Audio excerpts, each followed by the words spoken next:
कोई भी अड़चन अब हमको प्रयास नहीं करना उसको दूर करने का, ये जिम्मेवारी हमारे प्रभु की है। और प्रभु के ऊपर अगर आपने भरोसा दृढ़ कर लिया तो हर अड़चन अड़चन बन जाएगी, भगवान की पूजा बन जाएगी। पर देखो, इस बात को लेकर के हमें अशुद्ध आचरण नहीं करना, गंदी बात पे नहीं उतर जाना कि आप बचा लेना जो भगवान हो। तो नहीं बचाएंगे, हम तुम्हें बता रहे। अब उनको चैलेंज करोगे ना कि सत्संग में सुना है कि आप बचाते हो, बचा लेना भला, तो नहीं बचाएंगे। क्या करेंगे?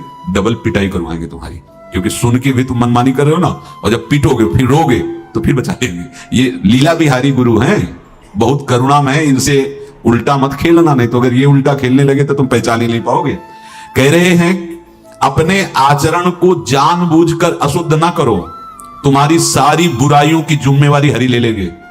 शब्द पर ध्यान दीजिए, जानबूझकर तुम अपनी बुराइयों का प्रयोग मत करो, तुम्हारे में जो बुराई है वो श्री हरि स्वयं स्वीकार कर लेंगे, वो ठीक है। जैसे आग में मल पड़े या चंदन या लोहा पड़े या लकड़ी, आग सबको अपना रूप दे देती है, ऐसे हर बुराई हरि में जाके परम सद्गुण बन जाती है। हम जितना अपने आप को अच्छा बनाने का प्रयास करेंगे, ये संसारियों के समझ में नहीं आएगा, परमार्थ के पथिकों के लिए ये बात है, और यही विश्राम हो जाएगा। हम अपने आप को जितना अच्छा और बड़ा बनाने की कोशिश करेंगे, उतना ही हमारा प्रयत्न हमको नीचा गिरा देगा। यदि हम अपने को भगवान के आश्रित कर करके उनके नाम का जप और उनकी आज्ञा पे चले तो इतने अच्छे बन जाओगे, बिस्तरे सब जग बिमल कीरति साधु संगति ना टरे। इतने महान बन जाओगे कि विश्व आत्मा भगवान जब हृदय से लगा लिए तो जा पर कृपा राम की हुई, ता पर कृपा करे सब कोई। स्वामी का प्रभाव दास में आ जाता है। अरे एक साधारण कीड़ा, भृंगी अपना प्रभाव दूसरे कीड़े पर डालकर उसे भृंगी बना देता है, तो भगवान का नाम गुण रूप लीला धाम तुम्हें ये नहीं प्रदान कर देगा? भगवद आश्रय लेते ही जिसके भय और विषाद नाम जप से नष्ट हो गए, नाम जप और सत्संग से, उसके हृदय में ऐश्वर्य भगवान का प्रकट होता है। तो बाह्य और आंतरिक दोनों वो ऐश्वर्यवान होता है।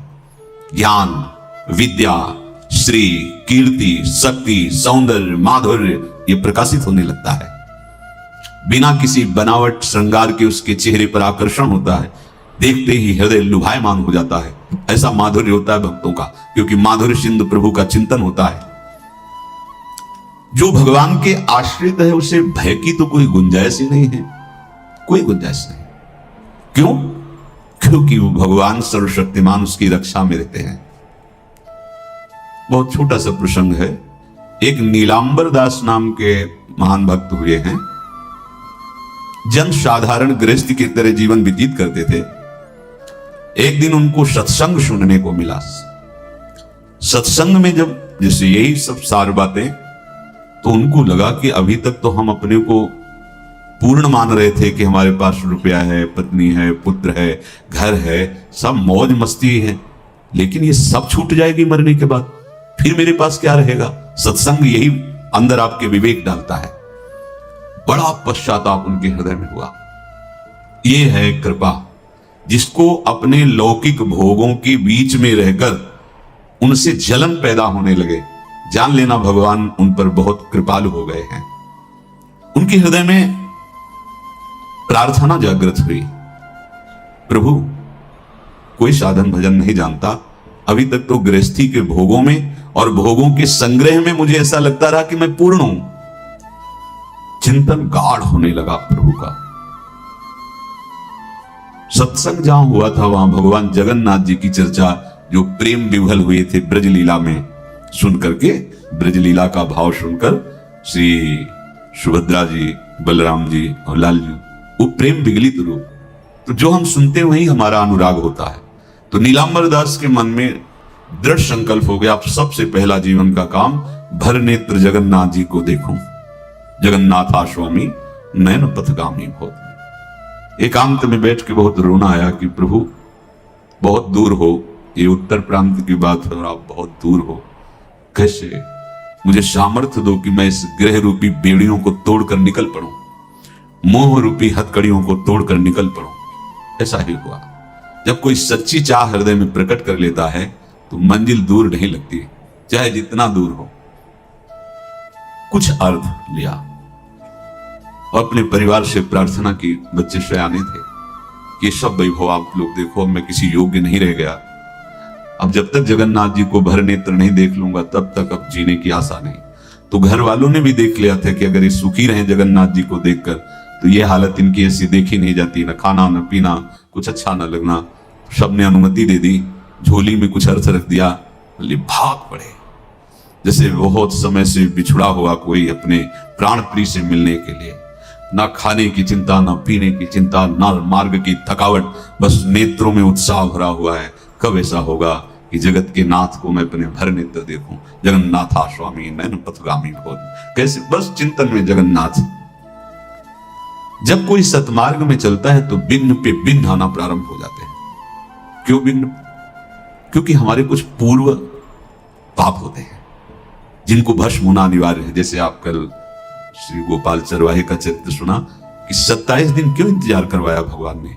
विराग्नि में अनंत जन्मों के सब पाप भस्म हो गए, निर्मल शुद्ध बुद्ध परमात्मा स्वरूप हो गया। भारी थकावट शरीर में, नदियां पड़ती, नाले पड़ते हैं, कष्ट सहते हुए।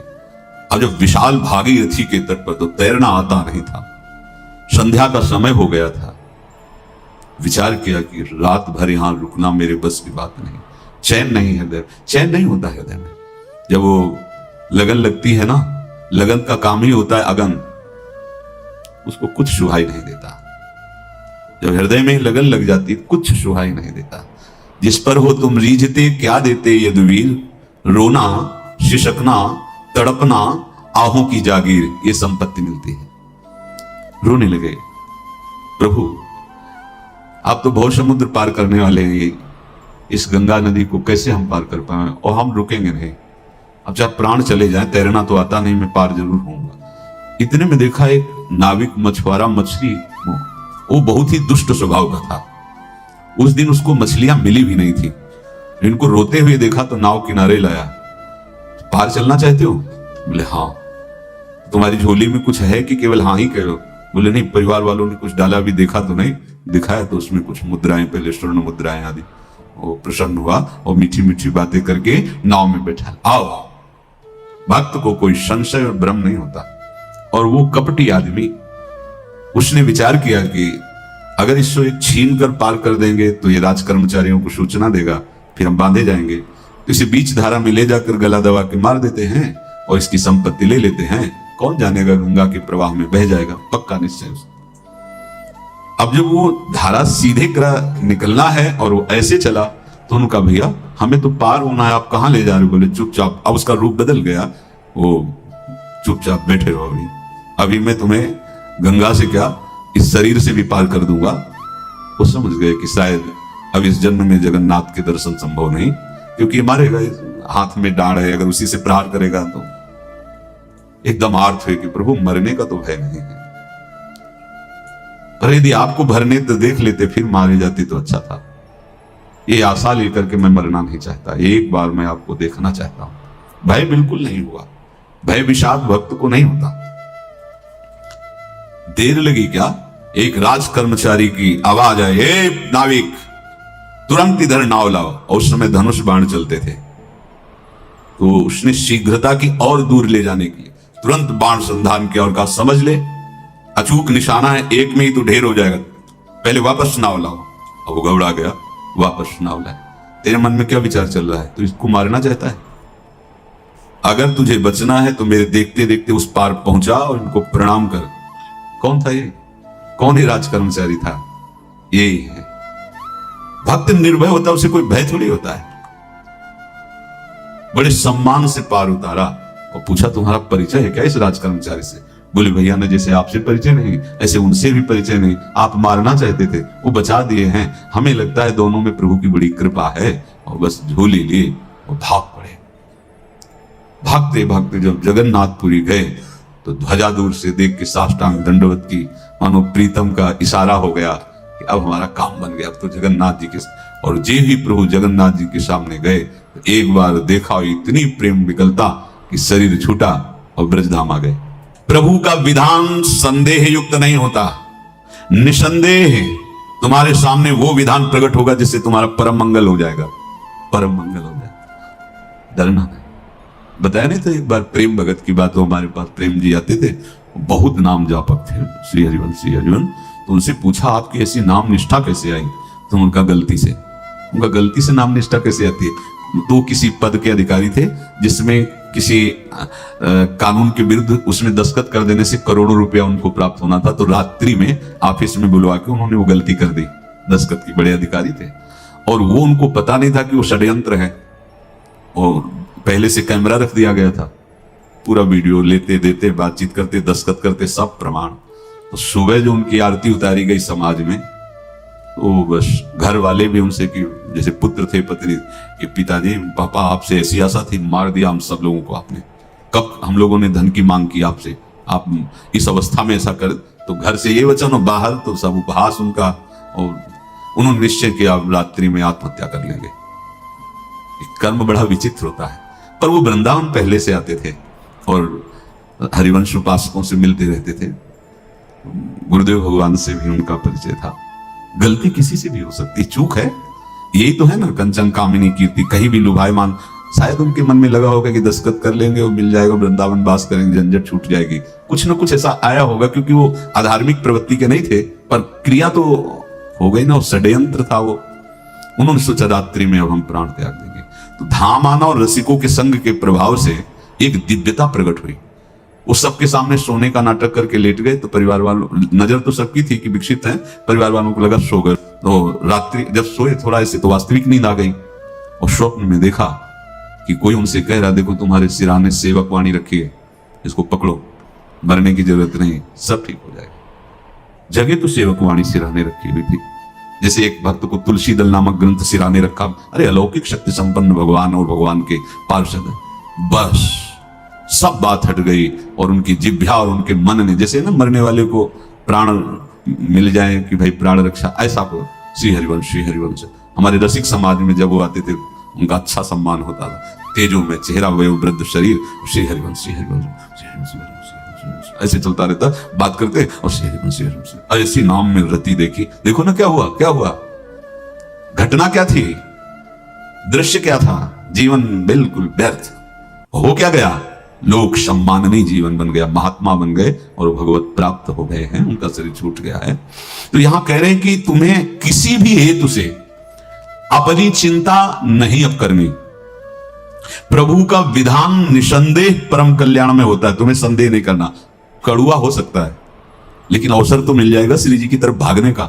हम अपने को अच्छा साबित करने के लिए पूरा जीवन लगा दें, नहीं भाई, हम नीच आचरण वाले पर हम भागेंगे प्रभु की तरफ, लोक पावन करने वाले महात्मा बन जाओगे। सतरति सतरति लोकांत, इसको बैठा लो, जीवन में काम आएगी, ये वस्तु काम आएगी, क्योंकि विपक्ष जोरदार है, माया कोई साधारण नहीं है। विश्वासी साधक का भगवान स्वयं जुम्मा ले लेते हैं। विश्वासी साधक का भगवान स्वयं, देखो अपने मन में तुम किसी प्रकार की चिंता न रख करके ये आज से विश्वास कर लो कि अब मेरे जीवन में जो होगा, मेरे प्रियाजू के द्वारा किया हुआ विधान परम सुखप्रद होगा, परम मंगलमय होगा।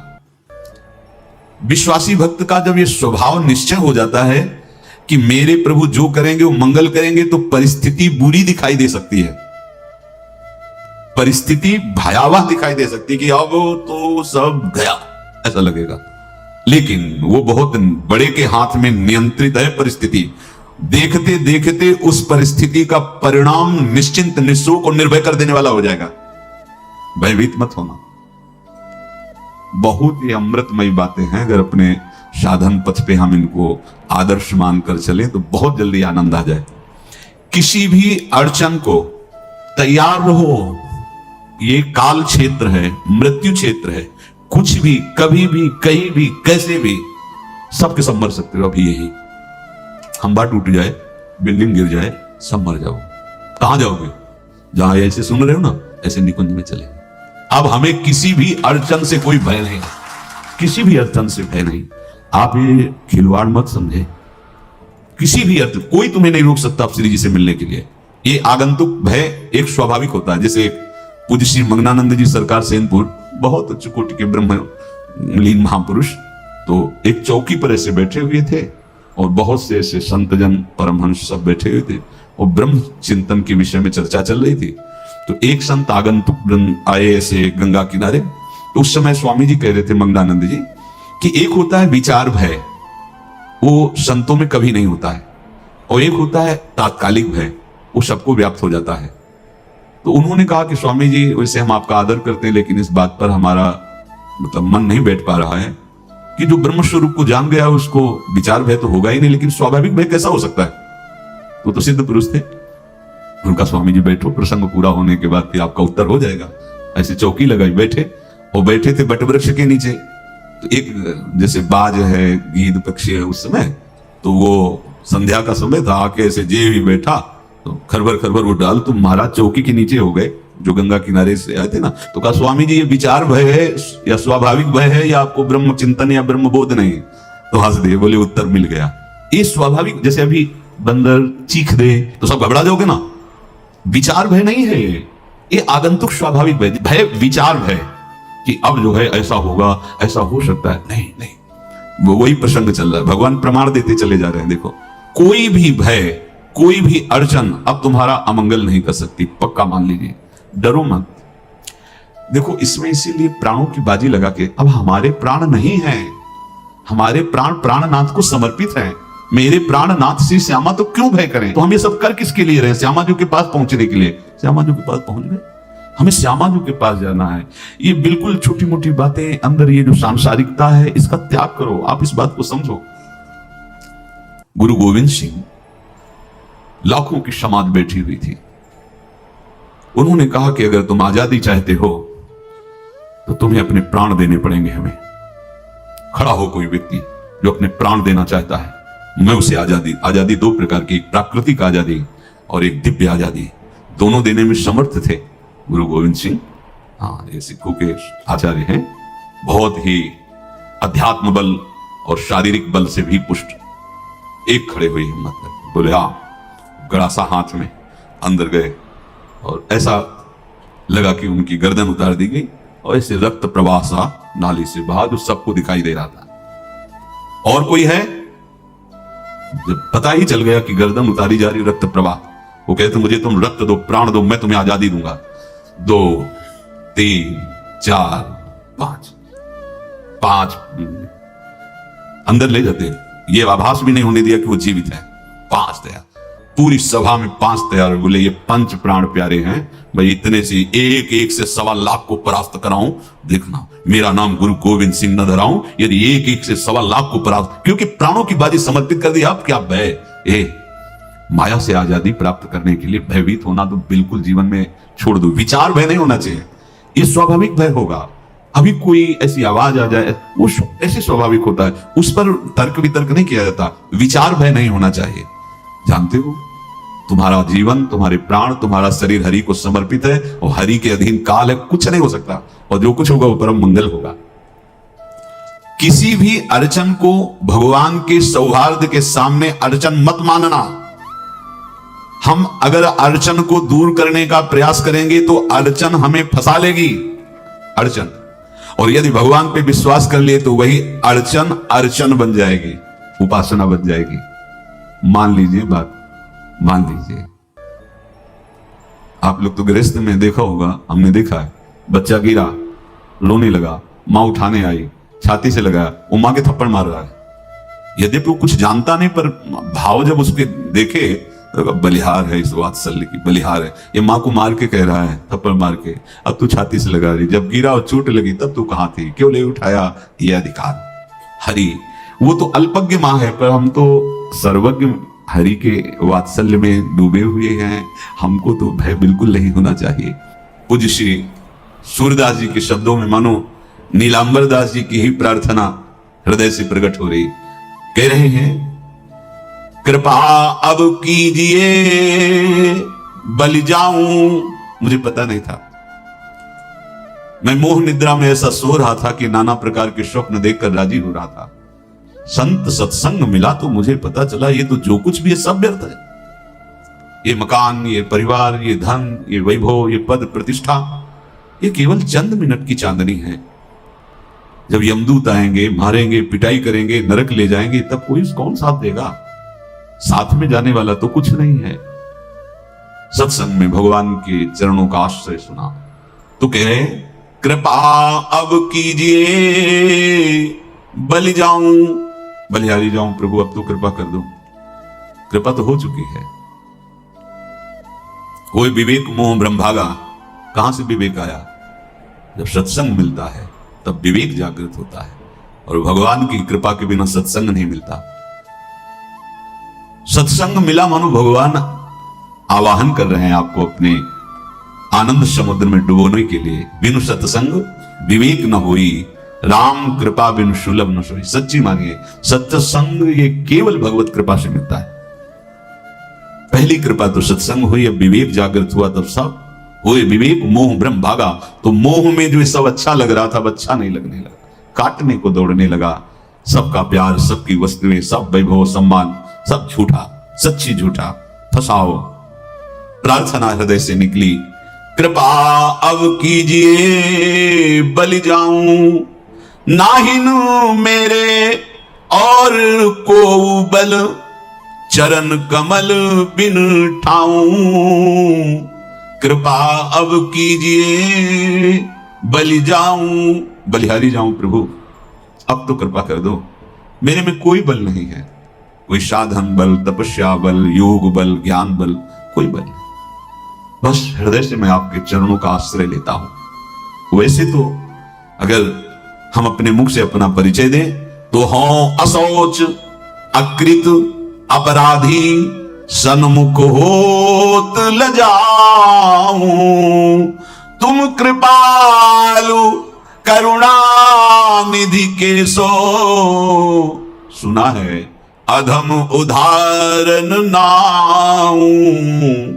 कृपा अब कीजिए बलि जाऊं।